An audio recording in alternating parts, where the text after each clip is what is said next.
So good morning मेरे प्यारे प्यारे क्यूट से भाइयों बहनों, तो कैसे हो तुम लोग। तो भैया आज हो रही है सुबह 7 बजे रिकॉर्डिंग। आज बहुत अच्छा मूड है मेरा। नहीं वैसे सुबह से अच्छा नहीं है, वापस रिकॉर्डिंग किया था पर फिर वापस कोई नाटक हो गया, मैं प्लग फंसाना भूल गया था माइक का।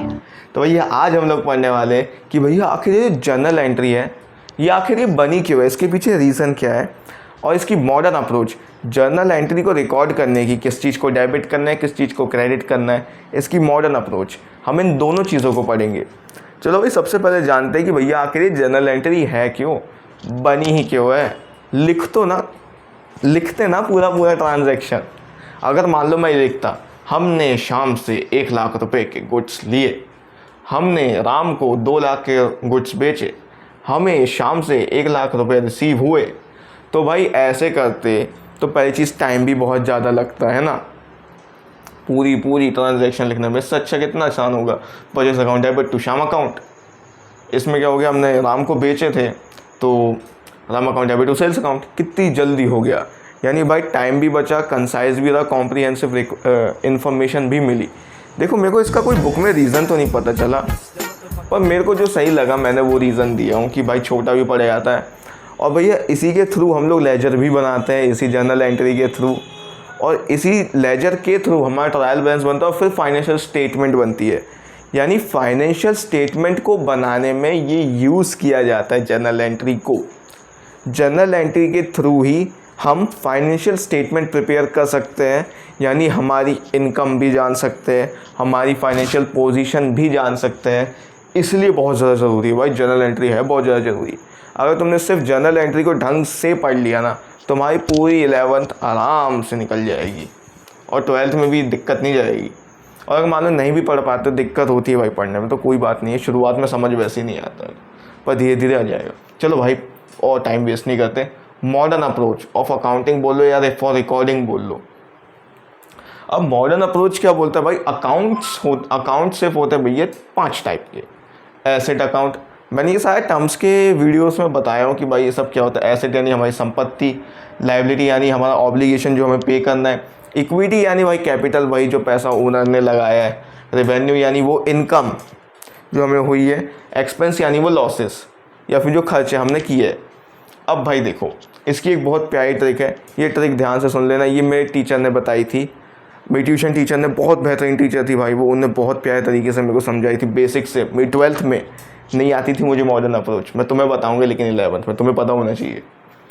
एसेट, देखो एसेट है एक अच्छी चीज़, ठीक है, अच्छी चीज़ डेबिट, बुरी चीज़ क्रेडिट।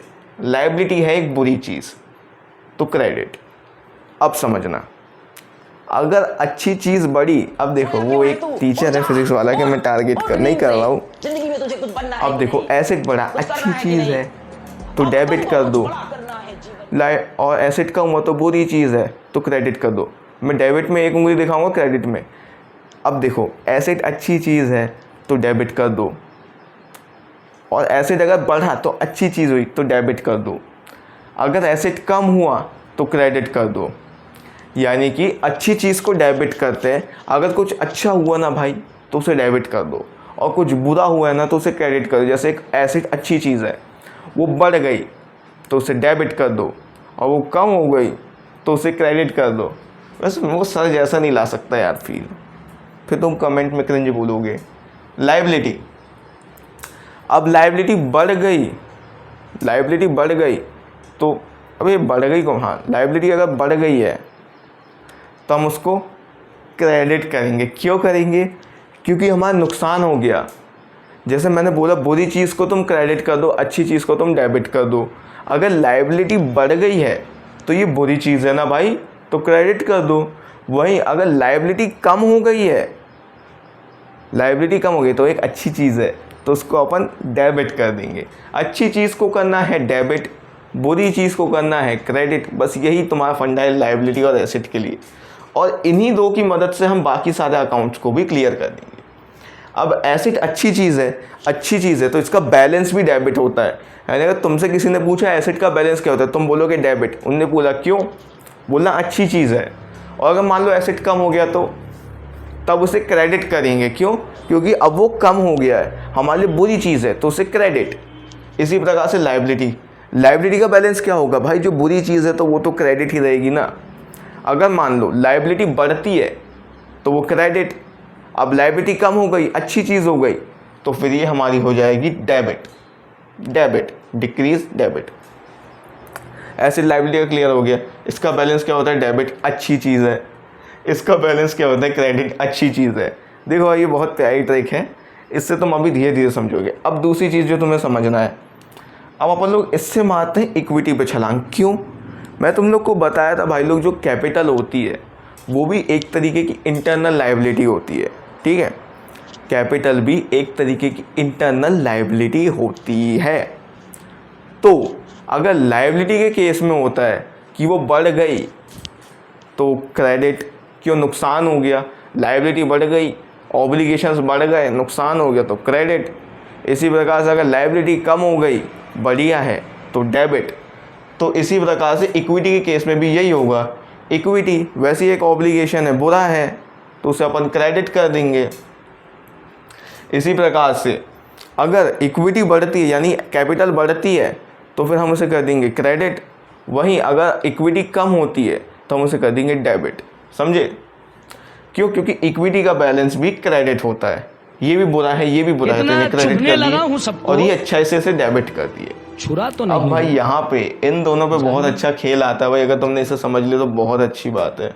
फिर तुम्हें मेरे को तुम्हारे रीज़न भी क्लियर हो जाएगा कि आखिर मैं बोलना क्या चाह रहा हूँ। अब समझो, तुमने बिजनेस में लगाए थे 1 लाख रुपए, लास्ट में अरे यार क्या, मानो तुमने बिजनेस में लगाए थे 1 लाख रुपए, साल के अंत में हो गया 10,000 का प्रॉफिट। तुम देखोगे अगले साल जो बैलेंस ट्रांसफ़र हुआ है वो 1,10,000 होता है। यानी कि जो प्रॉफिट होता है वो जाके ऐड हो जाता है कैपिटल में। क्यों, क्योंकि जो प्रॉफिट है वो हमें बिजनेसमैन को देना रहेगा ना भैया। प्रॉफिट जो हुआ है तो वो जो प्रॉफिट रहता है ना वो कैपिटल में जाके ऐड हो जाता है। अब समझो, प्रॉफिट जाके कैपिटल में ऐड हो गया यानी उसने कैपिटल नहीं बढ़ा दिया, यानी उसने लायबिलिटी नहीं बढ़ा दिया कि पहले 1 लाख थी, अगले साल की शुरुआत में 1,10,000 हो गई, कैपिटल बढ़ गई। ये रीज़न है भाई। अब देखो रेवेन्यू हो गया, यानी बिजनेस का रेवेन्यू क्या, प्रॉफिट। अब प्रॉफिट हुआ वो जाके कैपिटल में ऐड हो गया, उनने लायबिलिटी बढ़ा दिया, तो ये भी बोला है भाई इसने लायबिलिटी बढ़ा दिया तो इसका भी क्रेडिट बैलेंस होगा।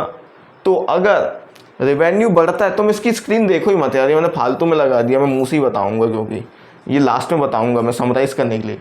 अब देखो रेवेन्यू बढ़ गया यार, अब लायबिलिटी बढ़ जाएगी, मतलब हम लोग को अब ऑब्लिगेशन ज़्यादा हो जाएगा। बिज़नेस के पर्सपेक्टिव से देखो ना, ओनर्स के पर्सपेक्टिव से तो मज़े ही मज़े, पर बिज़नेस के पर्सपेक्टिव से क्या होगा कि अब बिज़नेस की लायबिलिटी बढ़ गई है कि अब उसे 1 लाख तो देनी थे उसे कैपिटल के पैसे, अब उसे 10,000 और देने रहेंगे प्रॉफिट का हिस्सा। शिट, बहुत बुरा हुआ। ठीक है, तो हमारी लायबिलिटी बढ़ गई तो हम इसको क्या करेंगे भाई, तब हम इसको करेंगे क्रेडिट।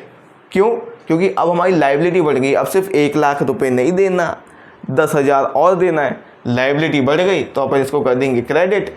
अब वहीं अगर रेवेन्यू कम हुआ है, अगर रेवेन्यू कम हो गया तो अब क्या हुआ, मान लो पहले 1,10,000 रुपये का प्रॉफिट हुआ, अपन ने देखा 5,000 रुपये के तो एक्सपेंसेस थे, तो अब क्या हुआ 1,05,000 का प्रॉफिट हो गया। तो अब बिज़नेस को कितने देने हैं भाई, अब पहले तो 1 लाख रुपये कैपिटल के देने थे, अब सिर्फ 5,000 रुपये देने हैं। इसका मतलब क्या हुआ, इनकम कम हो गई, प्रॉफिट कम हो गया। बिज़नेस के लिए अच्छी बात है कि अब भैया हमें जो है एंटरप्रेन्योर को कम पैसे देना है, तो फिर वो डेबिट, अच्छी बात को डेबिट। देखो रेवेन्यू बढ़ गया तो अब कैपिटल का 1 लाख रुपये तो देना ही था, साथ में 10,000 रुपये और देने पड़ेंगे, किसके, प्रॉफिट के।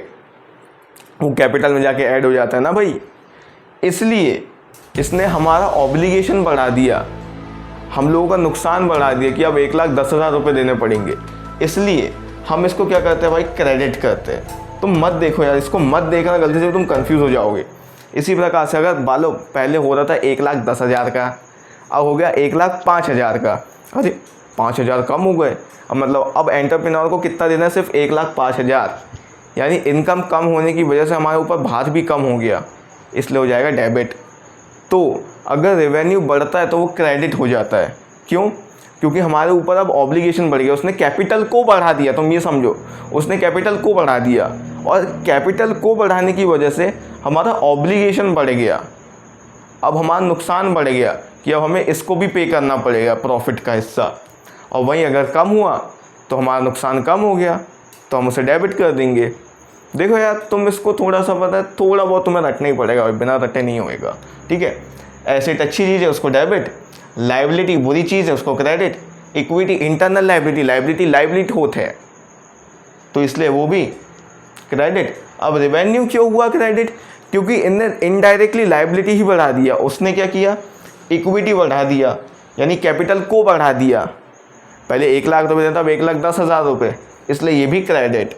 मैं तुम्हें बैलेंस भी समझाते जा रहा हूँ। हाँ, आखिरी में ट्रिक बना दूंगा, वैसे ट्रिक नहीं बताऊंगा मैं क्योंकि मेरे को भी नहीं आता, ठीक है, तो समझा था। एक्सपेंस का केस देखो भाई, थक गया।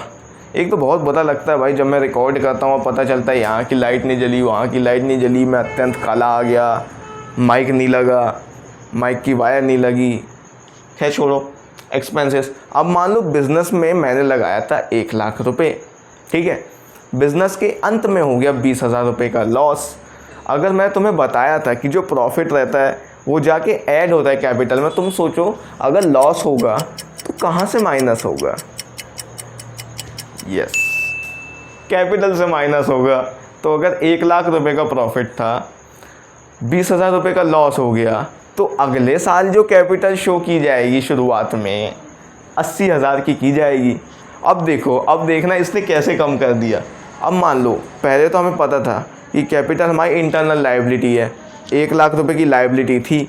अब 20,000 रुपये का जब लॉस ही हो गया है तो अगले साल जो कैपिटल ट्रांसफ़र होगी वो 80,000 की होगी। अरे, बिज़नेस का ऑब्लिगेशन कम हो गया, पहले 1 लाख रुपये देना था, अब से 80,000 रुपये देना है।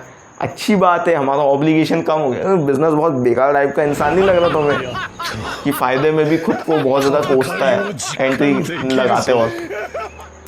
अब एक्सपेंस लॉसेस के टाइम क्या होगा? ये हमारी लाइबिलिटी कम हो गई तो क्रेडिट, नहीं रुक, हाँ लाइबिलिटी कम हो गई, अच्छी बात है ना, तो डेबिट। वहीं अगर लाइबिलिटी कम हो गई, लाइबिलिटी ज़्यादा हो गई, यानी मान लो लॉस नहीं हुआ, 1 लाख रुपए के 1 लाख रुपए ही है, तो भैया नुकसान हो गया कि अब 1 लाख रुपए पूरे देने हैं, तो क्रेडिट।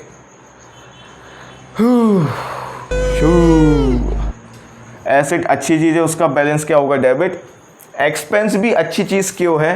क्योंकि ये कैपिटल को कम कर देता है, कैपिटल से माइनस होता है, तो कैपिटल कम हो गई तो अब एंटरप्रेन्योर को कम पैसा देना पड़ेगा, तो इसका बैलेंस भी क्या होता है? डेबिट। लाइबिलिटी, इसका बैलेंस होता है क्रेडिट, बुरी चीज़ है। इक्विटी यानी internal liability which is capital, बुरी चीज़ है, तो क्रेडिट। रेवेन्यू, रेवेन्यू ने क्या किया भाई? कैपिटल को बढ़ा दिया, लाइबिलिटी को बढ़ा दिया। इन दोनों के सीन में क्या होता है? ये इनडायरेक्टली लाइबिलिटी को बढ़ा रहे और कम कर रहे हैं। इसने लाइबिलिटी को बढ़ा दिया, यानी इक्विटी को बढ़ा दिया, कैपिटल को बढ़ा दिया, इसलिए ये क्या हुआ? ये हो गया क्रेडिट। इसका बैलेंस क्या होता है? क्रेडिट। और एक्सपेंसेस और लॉसेस का बैलेंस क्या होता है? डेबिट। क्यों? क्योंकि इसने कैपिटल कम कर दिया, इसने कैपिटल बढ़ा दिया। अब ये इंक्रीज डिक्रीज टेबल देखो, अब जाके देखना है तुम्हें ये टेबल। देखो यार, मेरे घर वाले कितने बेकार है भाई, अभी तक पन्नी तक नहीं हटा इस चीज़ से। और पर इसको आए हुए 1 साल हो गया, 2-3 साल। चलो, एसेट, एसेट का बैलेंस क्या होता है? डेबिट। तो अगर इंक्रीज होएगा तो डेबिट होएगा, और अगर डिक्रीज होएगा तो क्रेडिट होएगा, क्योंकि इसका बैलेंस ही डेबिट होता है। एक्सपेंस लॉसेस, अब इनका बैलेंस क्या होता है? डेबिट। तो इंक्रीज होएगा तो डेबिट ही रहेगा, डिक्रीज होएगा तो क्रेडिट हो जाएगा। लाइबिलिटी, लाइबिलिटी का बैलेंस क्या होता है? क्रेडिट। तो इंक्रीज होएगा तो क्रेडिट ही रहेगा। देखो, इंक्रीज होएगा तो क्रेडिट ही रहेगा, बट डिक्रीज होएगा तो डेबिट हो जाएगा। इक्विटी का क्या बैलेंस होता है? इसका भी होता है क्रेडिट। तो अगर इंक्रीज होएगा तो क्रेडिट ही रहेगा, डिक्रीज होएगा तो डेबिट हो जाएगा। रेवेन्यू का क्या बैलेंस होता है? क्रेडिट। इंक्रीज होएगा तो क्रेडिट ही रहेगा, और डिक्रीज होएगा तो डेबिट हो जाएगा।